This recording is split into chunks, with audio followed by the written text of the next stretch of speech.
শহীদ হয়েছিল এবং রায়ের বাজার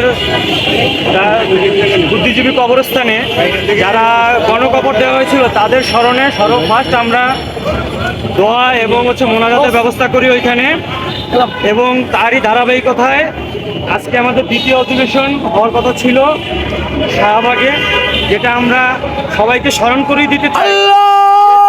1 তারিখ থেকে শুরু করে 36 জুলাই পর্যন্ত কি ঘটনা ঘটেছিল এবং সবাই যেন এই ঘটনাগুলো ভুলে না যায়, সবাই যেন এই ঘটনাকে মনে রাখে। এবং আমরা ধারাবাহিকতায় 36 যে জুলাই আছে, জুলাইয়ের প্রত্যেকটা দিন আমরা যে যে কাজগুলো করেছিলাম সেই কাজগুলো আমরা সবার মাধ্যমে উন্মোচিত করব এবং সবাইকে জানিয়ে দিতে চাই যে 24শে জুলাইতে 1 তারিখ থেকে শুরু করে 5ই আগস্ট পর্যন্ত কি কি ঘটনা ঘটেছিল এটা সবাই যেন মনে রাখে এবং সবাই যেন নিজের ভিতরে ধারণ করে।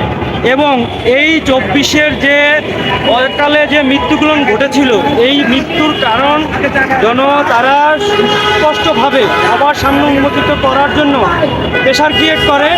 এবং বর্তমান যে সরকার আছে, সরকারকে আমি অনুরোধ করব 24-এর যে 1400+ শহীদ হয়েছে তাদের সুষ্ঠু বিচার এবং যারা 24-এ প্রায় 30,000-এর মতন আহত হয়েছে তাদের সুষ্ঠু বিচার যেন তারা করে। এবং জুলাই সনদ যে আমরা গণভোটের মাধ্যমে তাদের কাছে উন্মোচন করেছিলাম তারা সেটা মানতে চাচ্ছে না। আমরা বলতে চাই যে তারা যেন অধীরেই এগুলো মেনে নিয়ে দেশটাকে সুস্পষ্টভাবে চলার এবং দেশের জনগণকে স্বাধীনভাবে বাঁচার সুযোগ করে দেয়।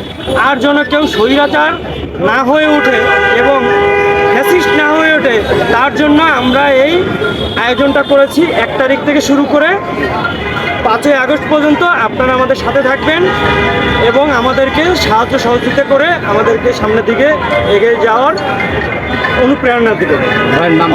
আমার নাম হচ্ছে মোহাম্মদ সাগর উদ্দিন, তারুণ্যের জুলাইয়ের সভাপতি।